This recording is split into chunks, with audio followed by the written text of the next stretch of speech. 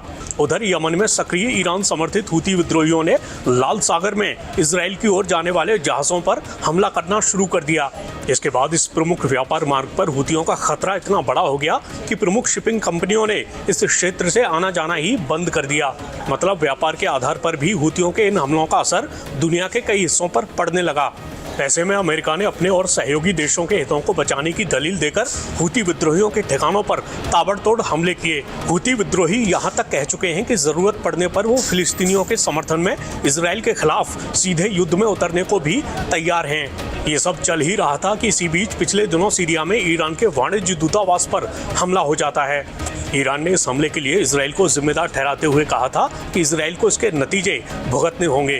फिर शनिवार रविवार की दरमियानी रात ईरान ने इजराइल पर सीधे तौर पर हमला कर दिया।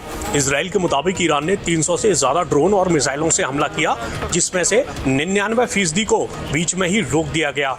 अब ईरान और इजराइल के बीच सीधा युद्ध छिड़ने की आशंका काफी बढ़ गई है। इजराइल कह चुका है कि वो उस तरीके और समय पर इसकी कीमत वसूल करेगा जो उसके लिए उपयुक्त होगा।